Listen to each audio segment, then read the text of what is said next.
Curtis Blaydes and Sergei Pavlovich were 1 week away. Whoever wins this heavyweight bout is going to be fighting for a title next. This is a massive fight, and the correct pick seems to be right in front of our eyes. The guy with all the experience, with the wrestling credentials, the well-rounded skill set, a man that could do it all. He could strike, he can stand behind a jab, he can shoot a takedown and dominate you for 5 rounds. Or are you going to go with a big puncher? There's only 3 men on this planet that have nuclear power in their hands in MMA. Those men are Francis Ngannou, Derek Lewis, and Sergei Pavlovich. All right? And there's one thing that Sergei Pavlovich has that Francis Ngannou doesn't, and that's technicality and straight punches, and he throws them with skill. And there's one thing that Sergei Pavlovich has that Derek Lewis doesn't, and that is an 84-inch reach, the longest ape index in the UFC. He's 6'3" with an 84-inch reach. That is 5 inches more than Derek Lewis. And so when I look at Sergei Pavlovich, I see a guy that has a longer reach than Derek Lewis and better technical skills with the way that he throws his punches than Francis Ngannou. And that leads me to believe that Curtis Blaydes, the man that I'd say 70% of people are going to be picking, is going to shit his pants when he stands in front of the nuclear missile that is Sergei Pavlovich. That's right. I'm going with Sergei Pavlovich. I think he's going to knock Curtis Blaydes out in the first 2 minutes. And I'm banking on his heavy shots to land before Curtis Blaydes can clinch him or land a takedown. That being said, if Curtis Blaydes can get a takedown, this fight is going to be reminiscent of Stipe Miocic and Francis Ngannou 1. Remember when Francis Ngannou was being hyped to oblivion? The UFC was practically giving him the title before the fight, talking about how he could hit as hard as a Ford Escort. And Stipe weathered the storm, took Francis down, and absolutely mogged him for 4 rounds with wrestling and completely gassed him out. Francis Ngannou, after the first takedown, was a completely different guy. But there's a difference between Stipe and Curtis Blaydes. Stipe is a much better, faster, more technical boxer with an absolute granite chin. When Curtis Blaydes fights these guys with monstrous nuclear power, he seems to get pretty tentative when it comes to shooting his takedowns. He doesn't shoot them with as much confidence. His entries are a little bit awkward, and he resorts to standing on the feet with these guys and trying to stick and move behind his jab. And he has a pretty good jab. He has pretty good leg kicks, and that can work on big punchers that are 5'9" like Jairzinho Rozenstruik. The guy lies about his height. He's listed at 6'4", Jairzinho, but we all know he's about 5'5" compared to all these other heavyweights. Let's be honest. And also, a guy like Alexander Volkov, he's got that awkward build. The guy is like 7 feet tall, man. He's got like this toothpick frame. I understand he's gotten bigger throughout the rest of his career. He's a big dude, but he's just asking to be getting taken down with those long legs. You know what I mean? And it's no mystery as to why a guy like Curtis Blaydes was able to grab his legs and dump him on his back and dominate him for 5 rounds with the wrestling, which is something that a lot of people that are picking Curtis Blaydes can bank on. This guy has gone 5 hard rounds with a wrestling heavy approach, and he's done it against a big guy like Volkov. And Curtis Blaydes, after that fight, actually said, despite setting an all-time heavyweight record with 14 takedowns, the most ever in a heavyweight fight, he said that Volkov had these strong hips that were just rooted to the ground, and he was hard to take down. I'm sure that's because he's a heavy guy. But I don't believe that Alexander Volkov is as intimidating as Sergei Pavlovich. Sure, he's a tower of a man, but Sergei Pavlovich is 6'3". You know that he's knocked out the last 5 opponents that he's had in the UFC in the first round. 5 first-round finishes in a row. All right, and I understand. As I said before, 1 takedown will change the entire fight. All right, it'll change the tide completely, because a guy like Sergei Pavlovich, who relies on the knockout power, who relies on the knockout, if that doesn't come and if he gets taken down, what is he going to look like in the second round? Is he going to be breathing heavy? I think so, and I think that if Curtis Blaydes can survive the first round, land a takedown, it's going to be slim pickings from there on out. And I think he'll be able to find a finish in the second or third round on the ground, or maybe just dominate Sergei Pavlovich for 5 rounds. The thing is, the last time Sergei Pavlovich got beat It was in 2018 against Alistair Overeem. And I know we're all saying to ourselves, dude, he got destroyed on the ground by a striker, old man Alistair. Alistair Overeem, in the latter half of his career, had some really good grappling and good ground and pound as well. He kind of resorted to a grappling heavy approach towards the end of his career, and I believe that was to take less damage, and he did it well.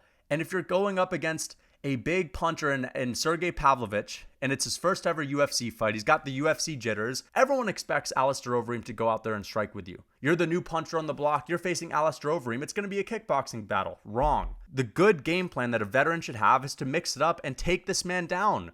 And that can catch a lot of guys off guard, especially when he's pretty good at it and he's got some tricks up his sleeves. So I don't think it's that pathetic to get beat by a guy like Alistair Overeem in your UFC debut. That shit was like 6 years ago. And I think that if this guy was getting destroyed on the ground in 2018, the first thing he would have done when he got back into the gym was brush up on his grappling. And I trust in the fact that this guy's probably been working a lot of takedown defense for the past few years. And he hasn't really needed to use it in his fights, but that's just testament to how much power he has. And we've seen guys just not know what to do in front of him, and he walks them down too. This is the only guy I've seen just get right in Derek Lewis's face and start trading bombs with him right off the bat. You know, I know Tai Tuivasa did something similarly, but at least there was a feel-out process. Not with Sergei Pavlovich. There was no feel-out process with Derek Lewis. There was no feel-out process when he fought a guy in Tai Tuivasa. Again, I talked about earlier how he has a reach advantage over everyone, and he shoots with straight punches. He's got pretty fast technical hands for a heavyweight boxer. Granted, he does leave his chin exposed. He doesn't always have his hands glued to his face, but he can get away with that because of his reach, and he can get out of range while landing his own shots. And it's just that when this guy moves forward and he's throwing a combination with straight punches, you are going to get hit. And if you don't have nuclear options, or if you're not John Jones or Cyril Gane, and you don't have the ability to stay at range and float around the octagon like a butterfly, and you're a thick, heavy, ploddy guy like Curtis Blaydes who can stick and move with a jab against a guy like Jairzinho, who can stand on the feet against a guy like JDS who's old, who's not that big, who's no longer fast, it's not the same. I believe Curtis Blaydes is going to shit his pants.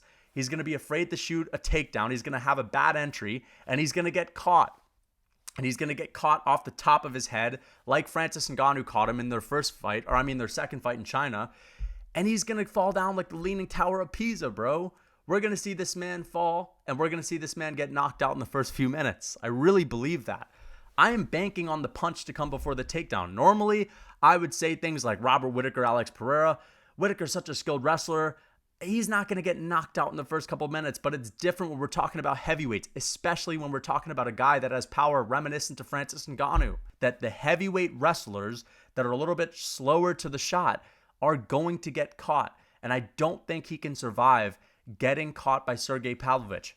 I understand you can go out there and knock out a guy like Chris Daukaus, who's a fat welterweight. I understand you can go out there and knock out a guy like JDS, or you could tee off on the fence on Derek Lewis for a good round, but it's different with a guy like Sergei, who knows exactly what he's doing on the feet, that has high output from what we've seen, and is going to walk forward and throw bombs. And all of those bombs are going to be straight shots. I'm really looking forward to this.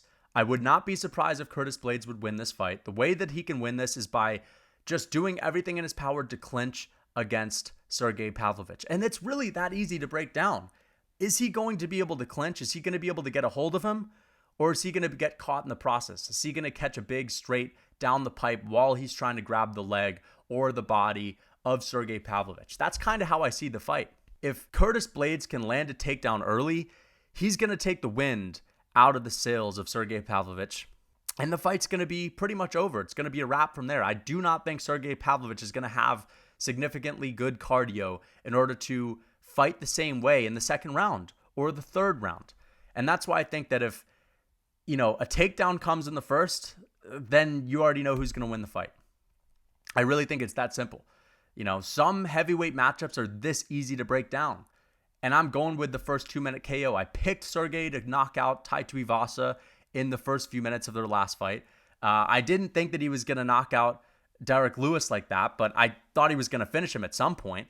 So I have a pretty good read on these different punchers in the heavyweight division. And it's easy to pick these fights because there are only so many of them, right? There are only so many of these guys.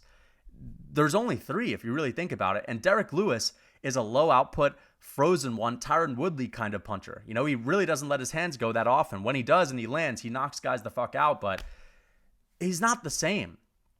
I think that Sergei Pavlovich is like the perfect hybrid of a Francis and a Derek Lewis. I really do. Or just call him a Francis Ngannou who has better technique with the way that he throws punches. I think Curtis Blaydes is going to shit his pants. I really do.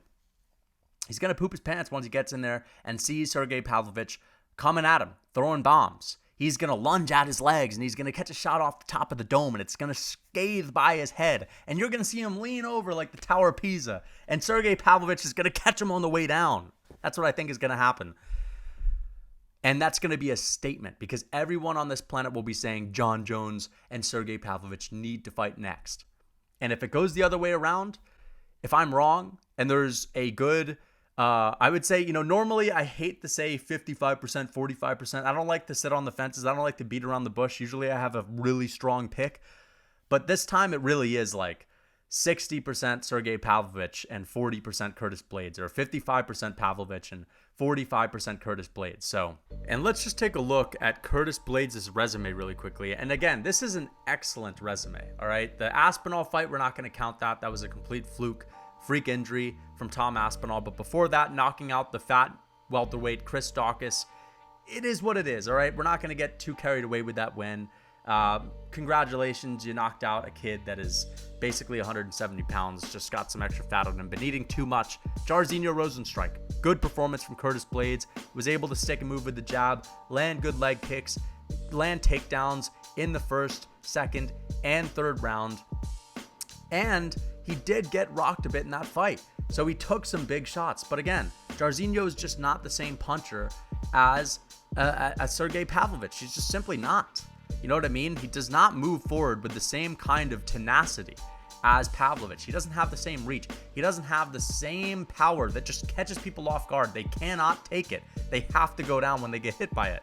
He doesn't have that. He has like one step behind that type of power. Derek Lewis, Curtis Blaydes was chewing him up, piecing him up on the feet. He didn't land a single takedown in this fight. Derek Lewis actually stuffed the takedown in the first round, but we're talking about a guy that's just happy to sit on the fence in Derek Lewis. That's kind of like Tyron Woodley, as I said, like the frozen one of the heavyweight division. Just happy to sit on the fence, get his ass kicked. Eventually found the uppercut KO. But Curtis Blaydes with an awful entry into the KO. Again, I think this guy shits his pants a little bit when he's fighting these big punchers because he's been knocked out before. And he said that Derek Lewis hit him harder than Francis Ngannou, but I just think Francis Ngannou never landed an uppercut on him. That's what I think. Alexander Volkov. Very impressive win, all right? Volkov, as I said, is the tall, awkward build. Seems like he's just asking to be getting taken down with his long legs. But nonetheless, a dangerous guy, a good fighter. But how on earth would you have expected Alexander Volkov to win this?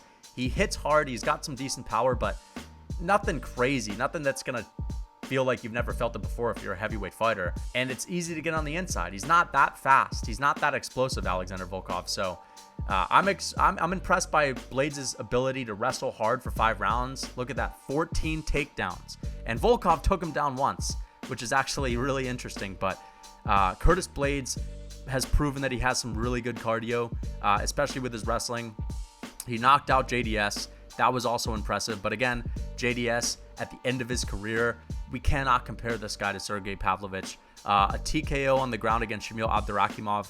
Excellent victory from him as well. Justin Willis. All right, we're not going to look too deeply into that. Of course, he beat up Alistair Overeem on the ground. This is the same guy that beat up Sergei Pavlovich.